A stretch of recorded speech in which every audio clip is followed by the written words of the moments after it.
I still remember the sound of her knocking. It wasn't loud, just 3 soft, broken taps. When I opened the door, my twin sister stood there trembling, her face hidden beneath a hood. Then she looked up, and I saw everything. Her lips split, bruises blossoming across her jaw, fear in her eyes where laughter used to live. My breath froze.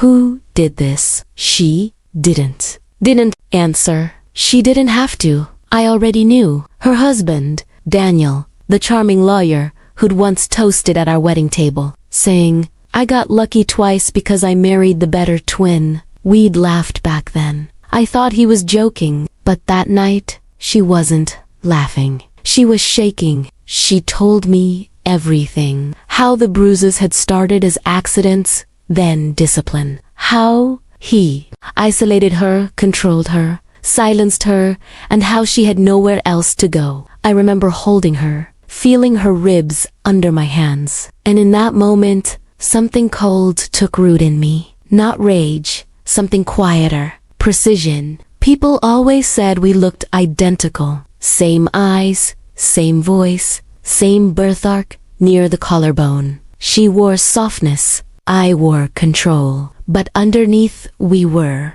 mirrors. So when I told her, "Let me handle it," she looked terrified. "Don't, please. He'll kill you." "No," I said. "He'll see you." The plan came together piece by piece. I knew his habits, his routine, his arrogance. He worked late, drank whiskey before bed, never noticed details that didn't serve him. That weekend, my sister disappeared to a safe house, and I became her. I moved into their home, wearing her clothes, her perfume, her silence. He never suspected. He was too drunk on control. The first night he barked. Dinner cold again. I smiled softly. "I'll do better next time." He scoffed, sat down, ate, but I watched him. Every bite, every twitch, every flicker of ego. It wasn't enough to hurt him. I wanted him to unravel. I found his secrets faster than I expected. Hidden bank accounts, bribes disguised as consulting fees, a mistress. He took photos, copied passwords, forwarded emails to an anonymous account. Then, little by little, I started making him doubt himself. Changed the phone lock he swore he knew, moved his cufflinks, left bruises on my own neck. Faint, believable. When he accused me, I gasped. "You did this last night." He froze. What I saw the confusion, the crack in his certainty, the beginning of fear. By the 3rd week he was spiraling. His partners questioned missing funds. His mistress ghosted him. He stopped sleeping, started drinking more. One night, I found him pacing in the dark, muttering, "She's messing with me." I stood in the doorway and whispered, "Maybe you're just losing control." He turned, eyes bloodshot. "You think I don't know what's happening?" I smiled. "No, Daniel, that's the problem. You never knew." The night it ended, I made sure he was awake. I wore her favorite blue dress, the one he forbade her to wear because it drew attention. He stared, confused. "Why are you dressed like that?" "For the police," I said. He frowned. "What are you talking about?" I held up the phone recording. "You'll want to sit down." I played the audio, his voice recorded over weeks. The threats, the yelling, the slap that echoed through their walls. Then the photos, the bank transfers. His mouth went dry. "You can't prove I can, and I will." The knock came right on time. Detectives stepped in. They had everything. As they cuffed him, he looked at me, really looked at me for the first time. And then his face changed. His eyes widened, tracing the edge of my jaw, the shape of my stare. He finally saw it. He started. "No," I said, my voice calm. "I'm not her." My sister watched from the car as they took him away. She cried quietly, hand trembling in mine. "You could have been hurt," she whispered. I was careful. She turned to me. "He knows it wasn't me now." "Good," I said. "Let him remember that for the rest of his life." They sentenced him 6 months later. Fraud, assault, obstruction. His name stripped from the firm, reputation ruined. My sister rebuilt, slowly, carefully. She started painting again, smiling again, living again, and me. I moved on, too. But sometimes, late at night, I think about that moment. The exact second he realized he'd been out, that the woman standing before him wasn't his victim, but his reckoning. I told him once, before they dragged him out. "You thought you could break her," he sneered. "And what did you do? Save her?" I leaned in close. "No," I whispered. "I replaced her." He found out who took his place, and he never forgot. 11:45 p.m. My phone lit up the dark room with a single notification. A forwarded bill from the Zenith Lounge. $15,000. The total glowed on the screen like an accusation. Below it was a text from my mother. "Sandra, just put this on your card. It's the least you can do after ruining the mood with your cheap dress." A second later, a heart emoji popped up. My sister Tiffany, of course, liked the message. I sat there in the quiet hum of my home office, surrounded by monitors that tracked global market trends and hotel acquisitions. I didn't cry. I didn't throw the phone. I just stared at the screen. They truly believed I was their ATM.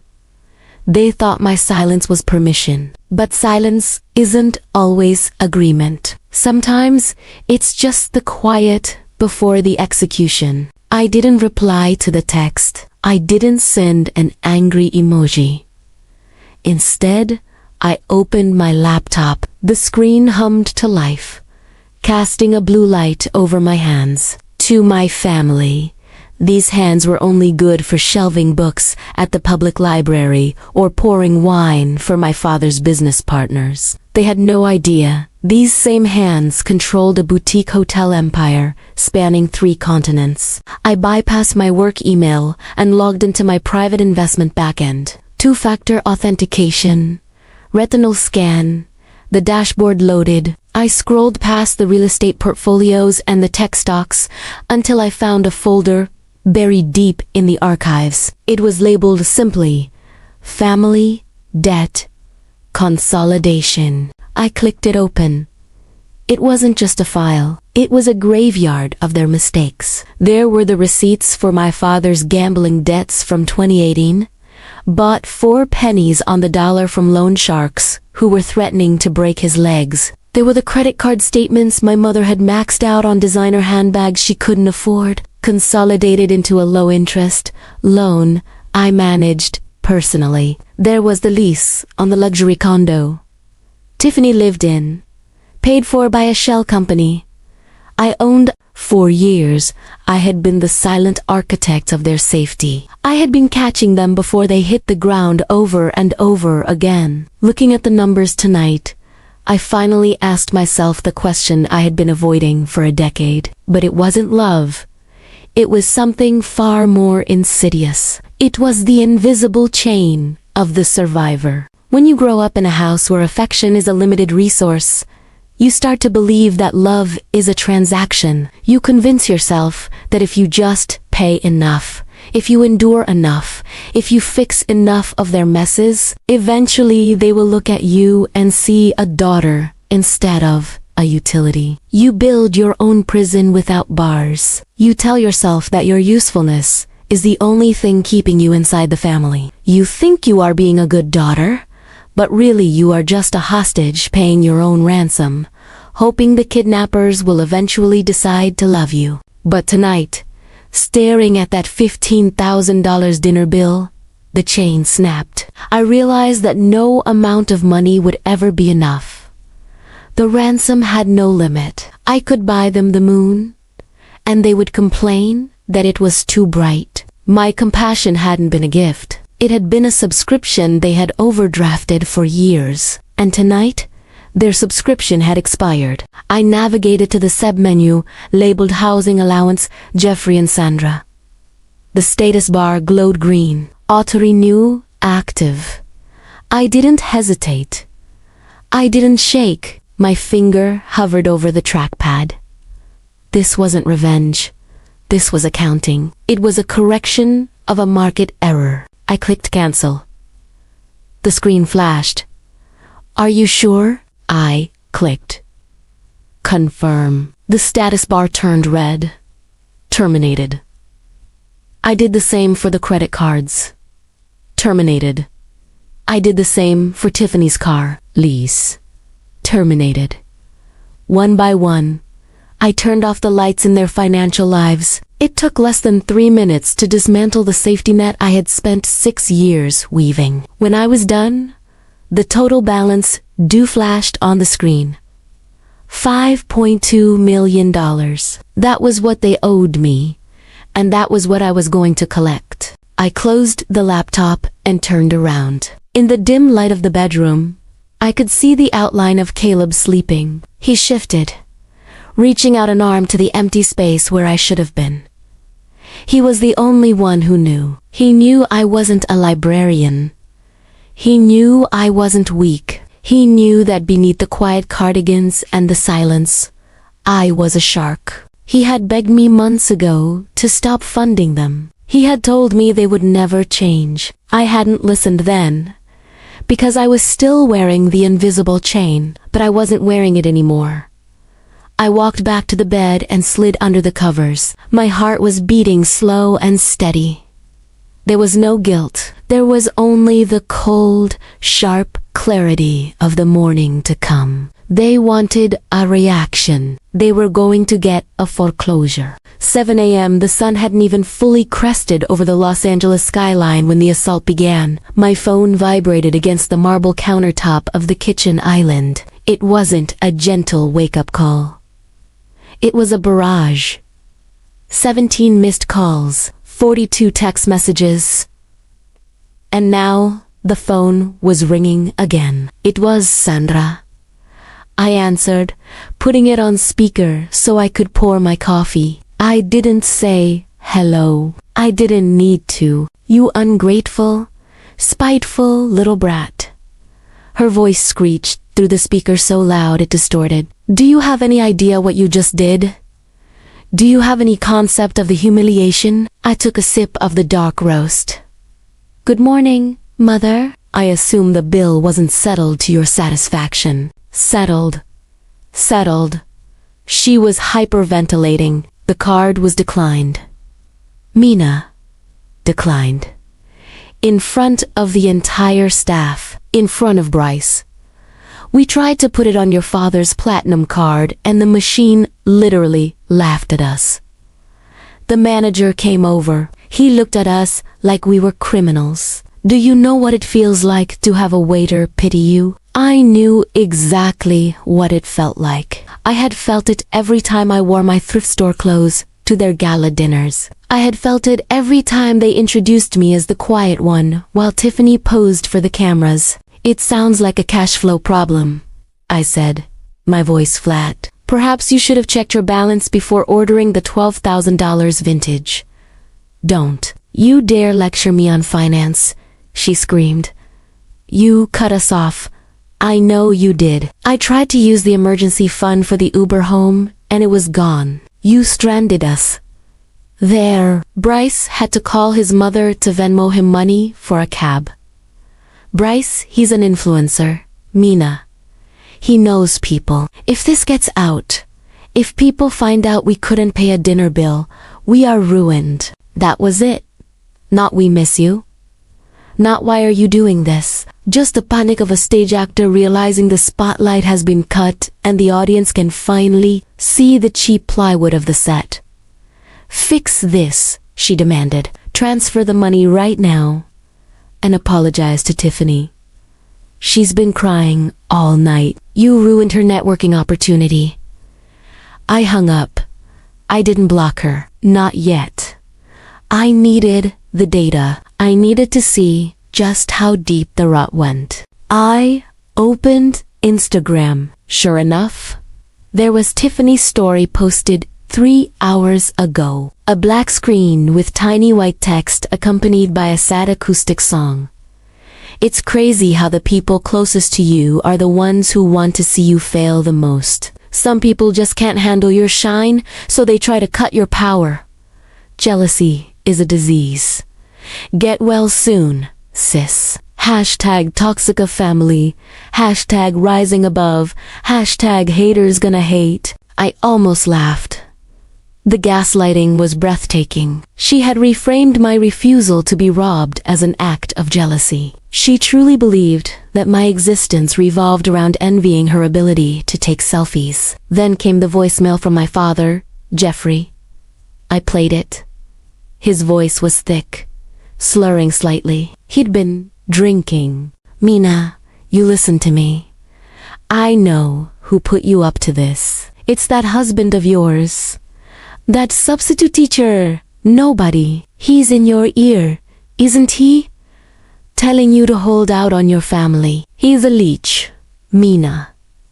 A parasite. He sees a little bit of money in your account, and he wants it for himself. You're letting a stranger destroy your bloodline. You fix this, or so help me God. I will come down there and remind you who made you. I looked over at Caleb. He was sitting at the table reading a tech journal on his tablet.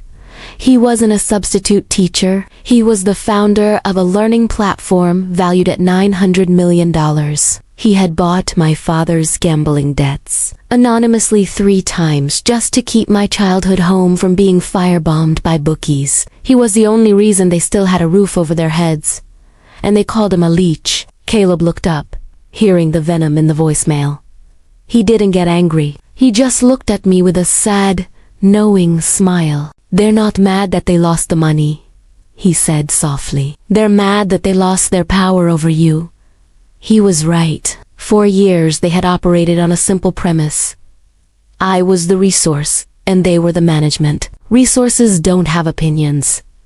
Resources don't have boundaries, and resources certainly don't turn off the tap. But I wasn't a resource anymore. I was the chief executive officer of my own life, and I had just identified a massive liability. I deleted the voicemail. I didn't respond to the text. I didn't engage with the Instagram drama. To them, this was an emotional war. They wanted to fight. They wanted me to scream back so they could call me hysterical. They wanted me to defend myself so they could twist my words. But I wasn't going to fight. I was going to liquidate.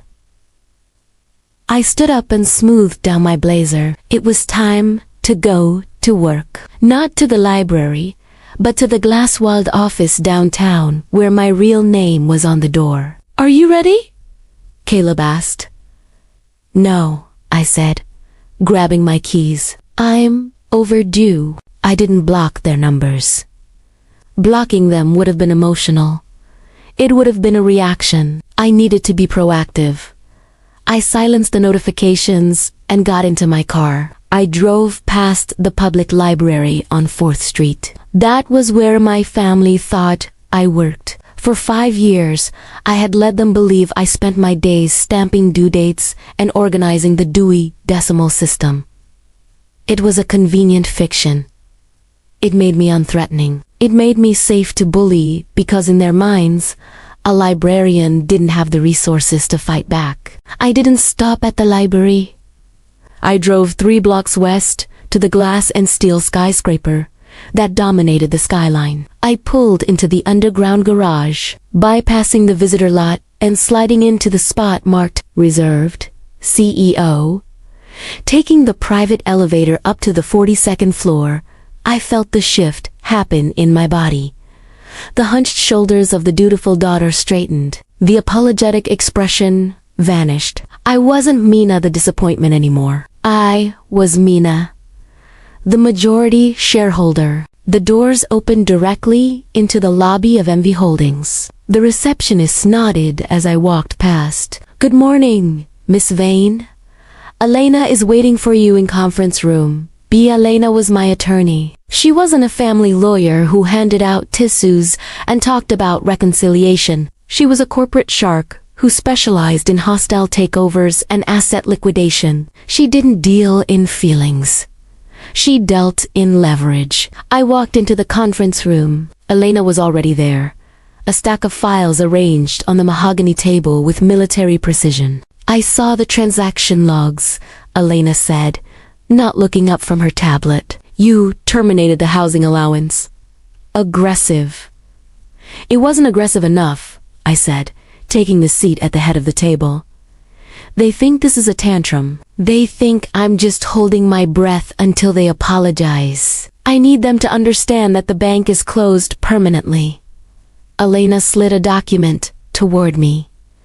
Then we don't send a letter. We send a notice of debt acceleration. I looked at the paperwork. It wasn't a Dear Dad note. It was a legal demand. It outlined every loan I had purchased, every credit card balance I had consolidated, every car lease I had underwritten. The terms of those loans had always been soft.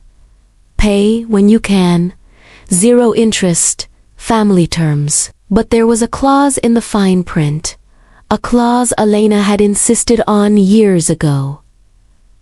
The lender reserves the right to demand full repayment of the principal balance at any time for any reason. The total principal is $5,200,000, Elena said. If we execute this, they have 30 days to pay the full amount. If they fail to pay, we move to asset seizure. We take the house. We take the cars. We garnish any wages they might actually have. I ran my finger over the figure. $5 million. That was the price tag of my silence. That was what it had cost to keep them comfortable while they treated me like a servant. Do it, I said. Draft it. Serve them tomorrow.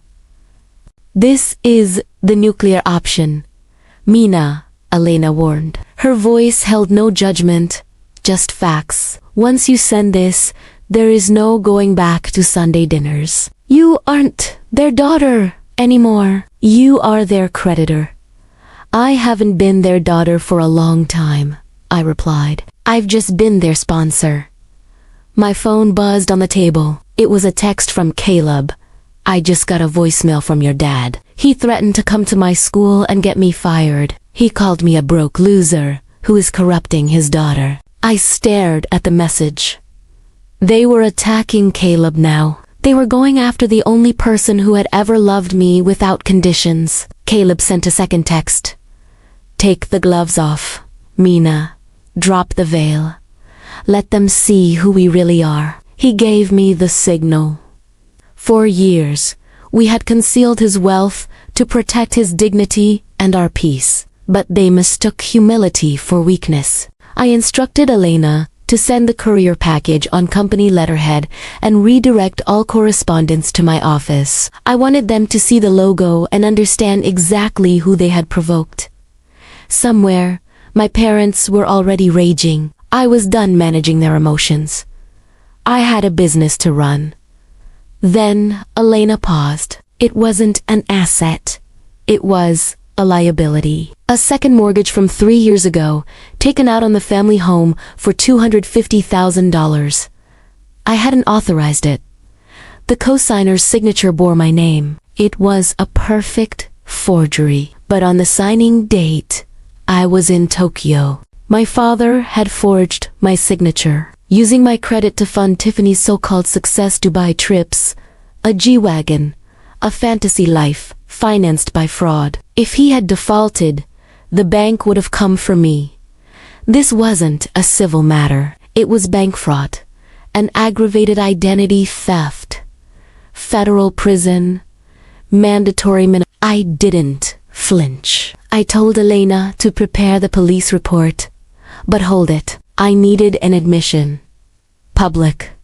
Irreversible. I invited them to dinner at the Zenith Lounge. They arrived arrogant, overdressed, convinced this was my surrender. They ordered extravagantly, assuming I would pay. When the check came, it didn't go to me. It went to Caleb. The waiter addressed him by name and asked him to review deed transfer documents. Caleb signed casually. The bill went to the house account. That was when it landed. We owned the building. We owned the restaurant. I slid a folder across the table.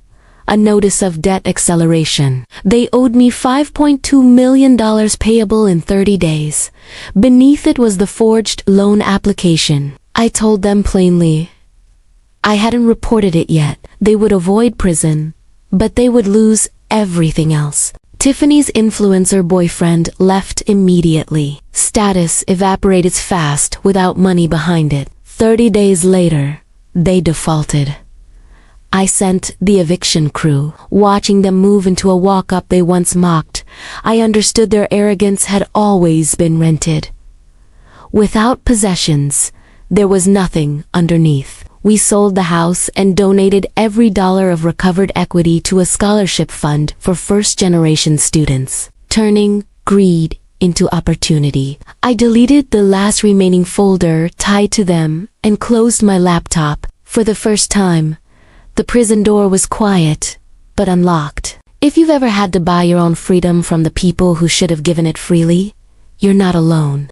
My blood turned to ice as Amanda slid each glossy photograph across the polished mahogany dining table. The snapshots showed me, head tilted, hand occasionally touching an arm, smiling and engaged with different men in restaurants and cafes around the city. The sharp intake of breath from my mother-in-law Eleanor filled the suddenly airless room. Look at these, Amanda said, her voice dripping with performative concern as she turned to my husband. While David has been working himself to exhaustion, she's been running around town with other men. She placed her hand on his shoulder, standing too close to him, while Jessica, the woman he'd been sleeping with for months, sat silently at his other side. Amanda's eyes gleamed with triumph as she delivered her final blow. Now, you don't have to feel guilty about Jessica, and you definitely don't have to give Sophie anything in the divorce. My name is Sophie Bennett. I'm 32,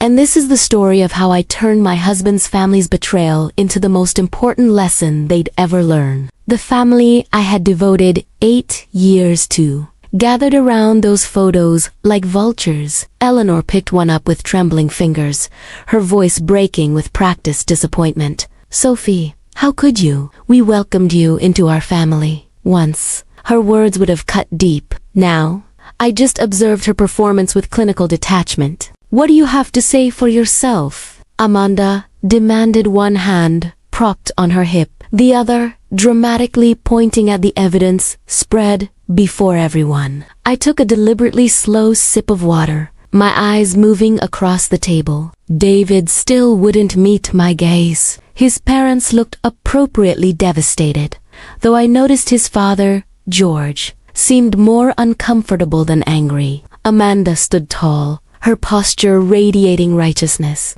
Nice pictures, I sighed calmly. The lighting is excellent. You must have paid your private investigator quite a lot. Amanda's triumphant smile faltered. This wasn't the tearful denial she had scripted for this moment. That's all you have to say, she snapped. You're not even going to deny it. I reached into my purse, feeling everyone tense, waiting for tears or perhaps a desperate confession. Instead, I placed my tablet on the table, its screen dark and reflective against the wood. Why would I deny it? My voice remained steady. Those men are all divorce lawyers. The silence that followed was absolute. What? Amanda stuttered, her composure cracking. I pointed to each photo methodically. That's James Morrison, the best family lawyer in the city. This is Michael Turner. His firm specializes in cases involving infidelity.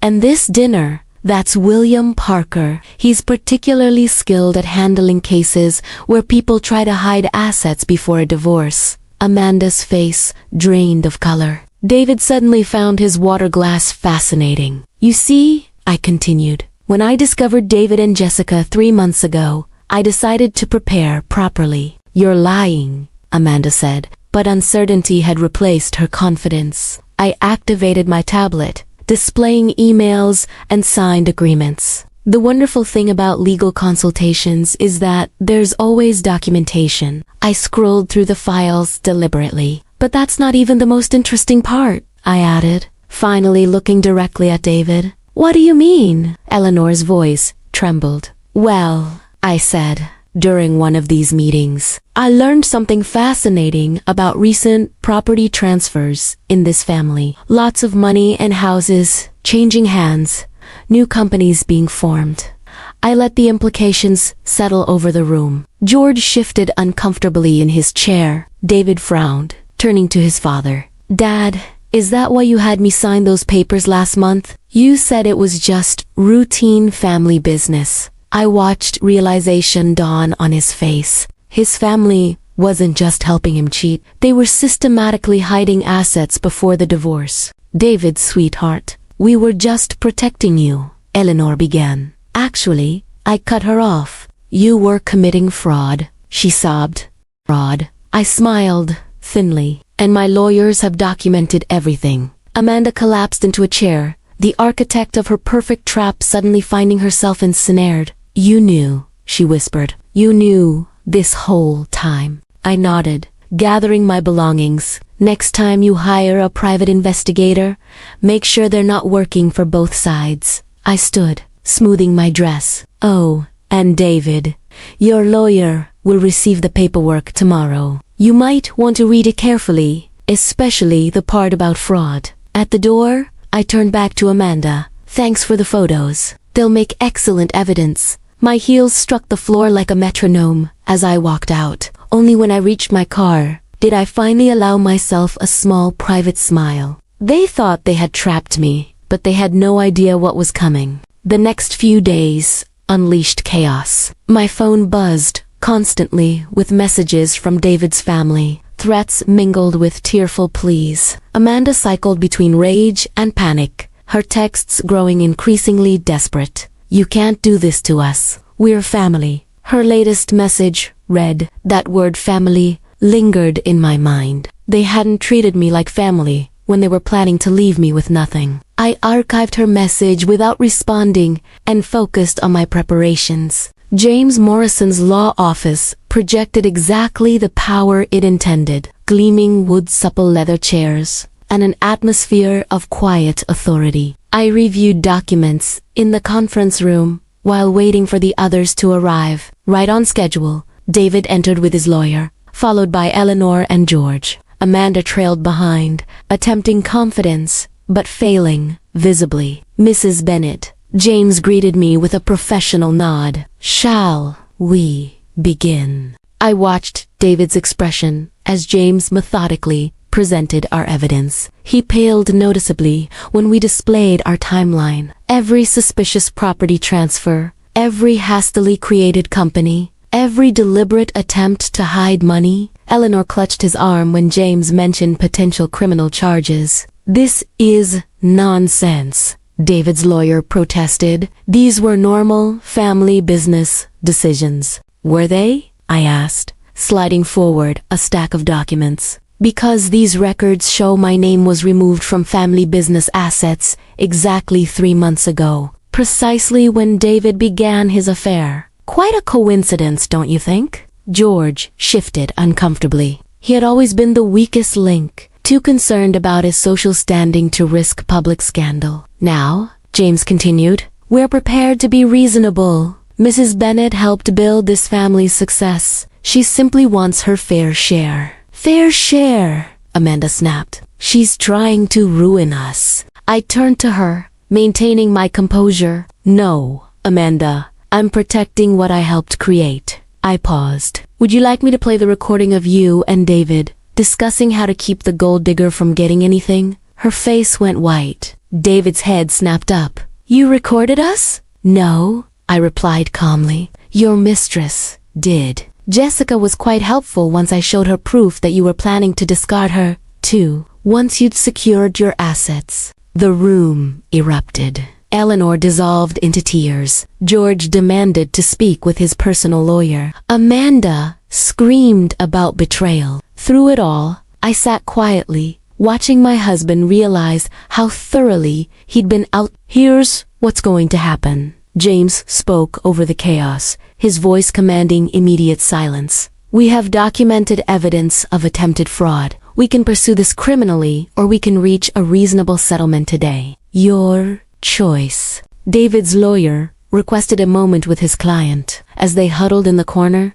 I could see the fight draining from David's body. He'd always been arrogant, convinced of his own cleverness, but now he looked hollowed out. "We'll agree to fair terms," his lawyer finally announced. "Excellent," James smiled. "Mrs. Bennet has already outlined her requirements." He distributed copies of my settlement proposal. I'd been thorough.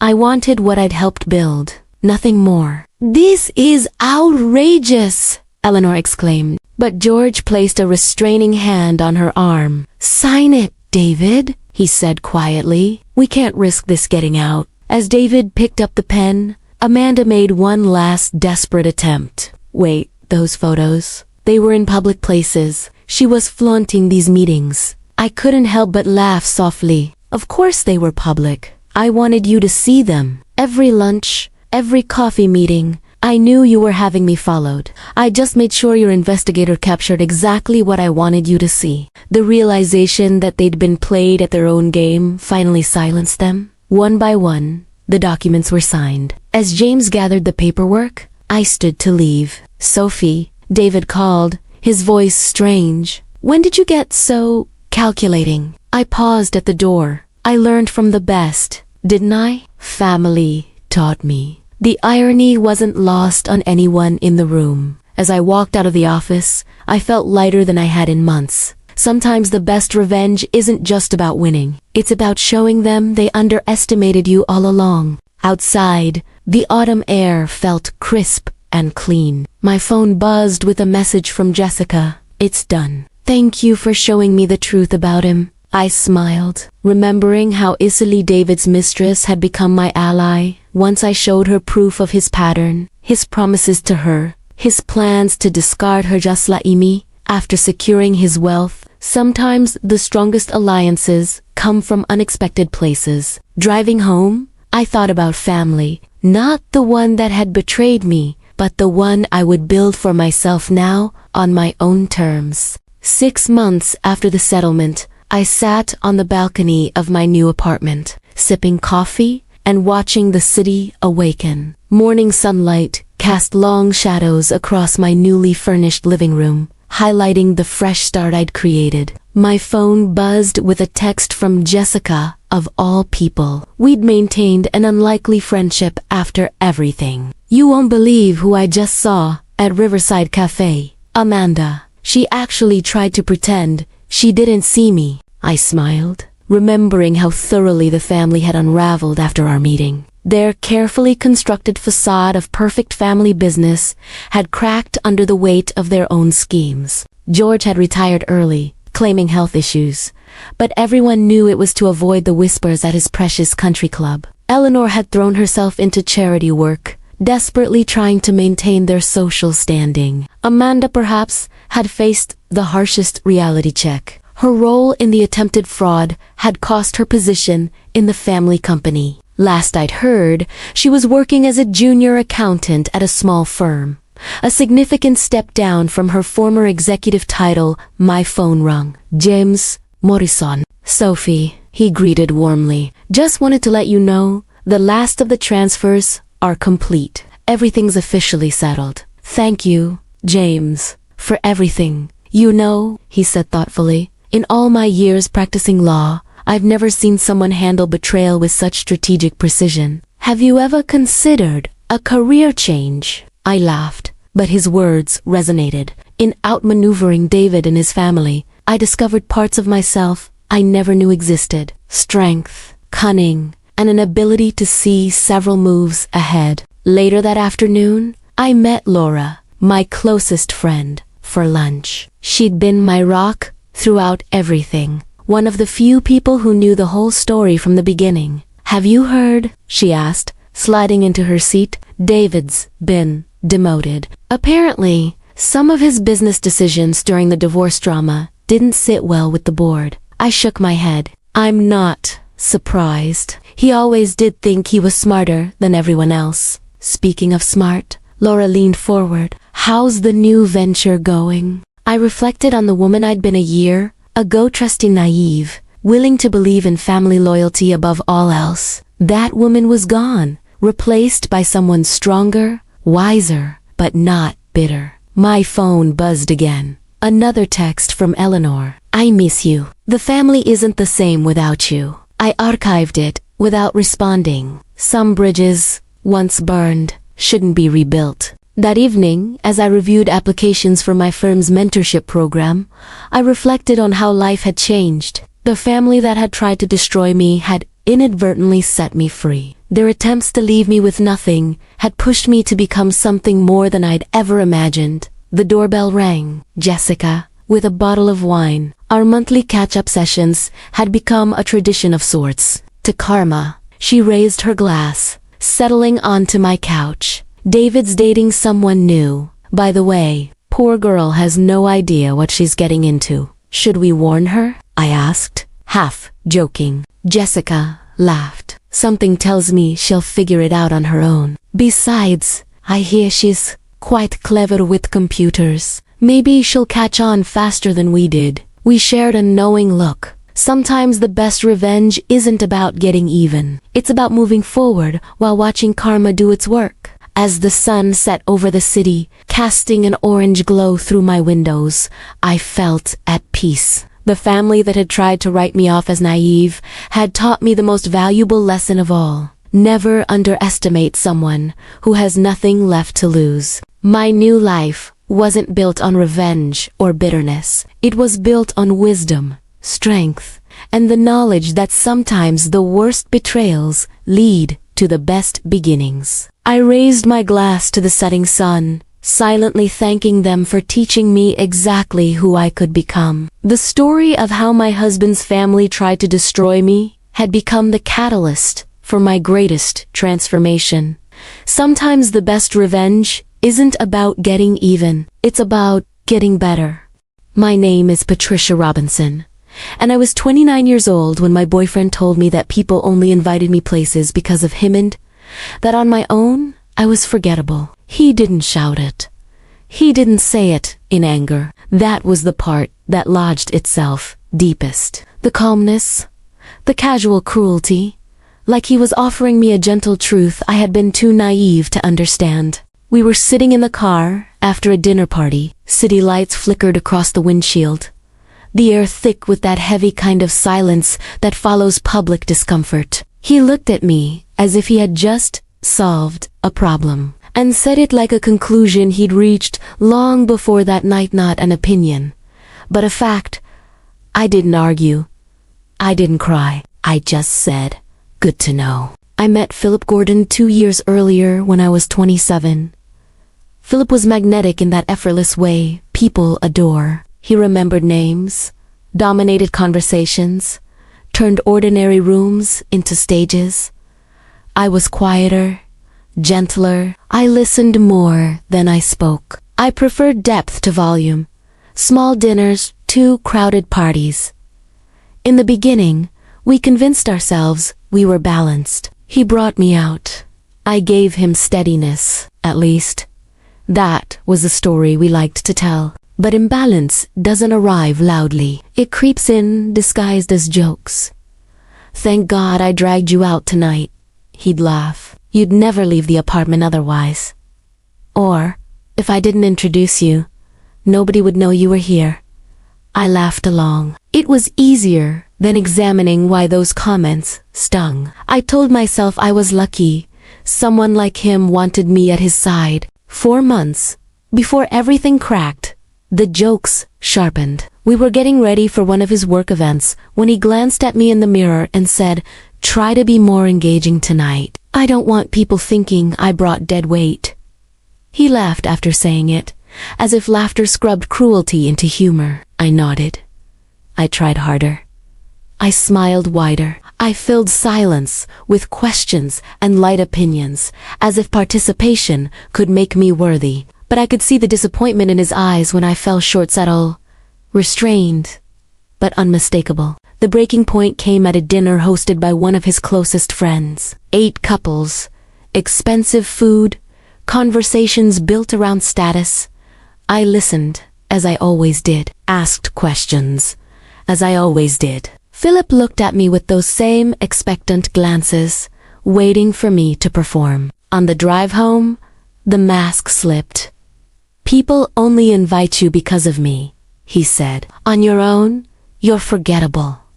Forgettable. The word didn't burn. It erased. That night, I lay awake replaying 2 years of social scenes, wondering how long I had been shrinking without noticing. By morning, I made a small decision that carried more weight than anything I'd done in that relationship. If people only wanted me around because of Philip, then I would stop going anywhere with him and see what happened. That week, he had 3 events lined up. Our calendar was always full: drinks, parties, dinners, gatherings that required planning like weddings. I never questioned whether I belonged until he told me I didn't. On Wednesday, as he buttoned his jacket, he asked, "What time will you be ready?" "I'm not going tonight," I said. He stopped mid-step.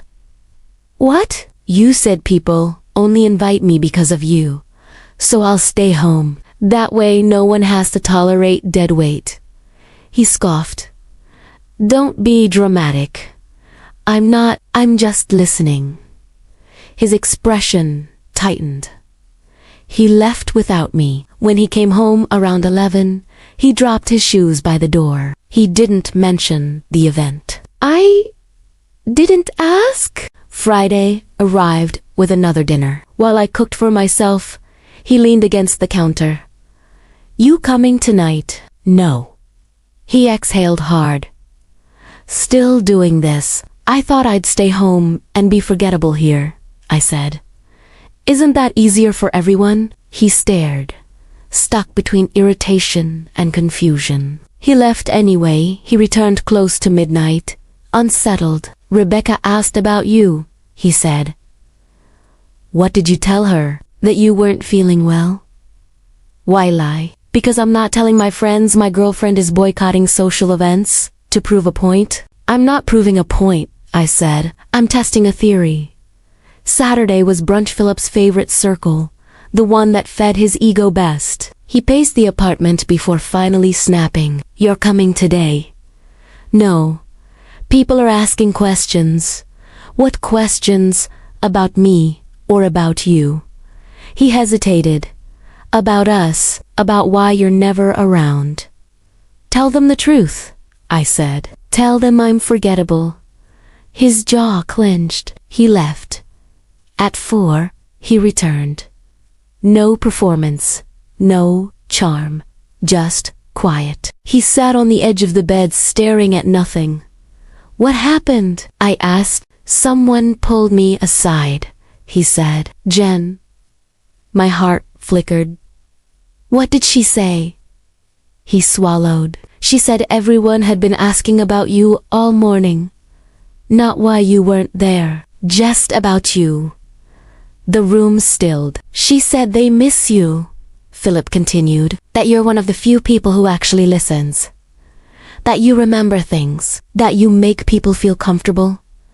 Silence filled the space where my doubt used to live. "She asked if I'd done something to make you stop coming," he said quietly. "If I'd made you feel unwelcome." I didn't speak. I didn't need to. Philip's voice cracked. "She said something else, that people like you more than they like me." He looked broken in a way. I'd never seen like someone staring at a reflection he didn't recognize. "She told me they've been complaining," he said. "Not about you.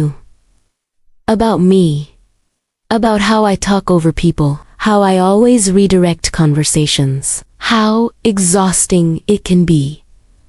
He rubbed his hands together. "She said the only time I'm tolerable is when you're there, because you soften me, you make me listen."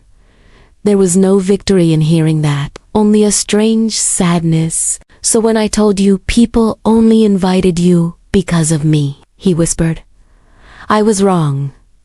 Completely wrong." "Then why say it?" I asked. "Because I was scared," he said. "If you were there, they liked you. If you weren't, they didn't like me." Over the next few weeks, the shift became undeniable. Invitations came, some to both of us, some to me alone. Low-key dinners book clubs, game nights, no pressure, no expectations, just presence. Philip watched all of it with a stunned kind of quiet, like a man learning that the world did not work the way he believed it did. One evening, he handed me his phone, a long message from Jen. Honest, unfiltered, she described months of observations, his interruptions, his need to perform. Then she wrote the line that changed everything. The only time you're bearable is when Patricia's there. When she's not, you exhaust people. Philip closed his eyes. I think I spent years pretending confidence was the same as charisma, he said. I thought I needed to be loud to matter. I didn't realize I was afraid of being forgettable myself. We didn't break up right away. Healing doesn't happen on cue. He started therapy. I started going to events alone. We corrected each other gently, but the residue remained hesitation before speaking. Relief when addressed, the quiet ache of rebuilding self-worth. 3 months after that brunch, we sat at the kitchen table as the sun went down. I don't think we can undo this, he said. I don't think so either. There was no anger, just grief for what could have been if either of us had known better sooner. We called off the engagement in March. Afterward, I expected emptiness. Instead, friendships deepened. Invitations continued. People kept showing up, not out of obligation, but out of genuine interest. Not because I was attached to Philip, but because I was me. Philip moved to another city 6 months later, chasing space and reinvention. I wished him well. Growth shouldn't be punished. It simply doesn't always happen together. As for me, I stayed. I learned that being memorable doesn't look like commanding attention. Sometimes it looks like remembering stories, offering quiet curiosity, creating space instead of filling it. I wasn't unforgettable because I was impressive. I was unforgettable because I was present. I don't feel vindicated. Vindication implies winning, and there were no winners here. Just two people learning the cost of defining worth through someone else's eyes. Philip spent years convinced that I mattered because of him. When the truth came out, we realized he mattered because of me, and I mattered without him. I was never forgettable. I was simply quiet in a world that mistakes silence for insignificance. Sometimes the cruelest thing someone can do is convince you that you don't matter. And sometimes the kindest thing you can do for yourself is test whether that's actually true.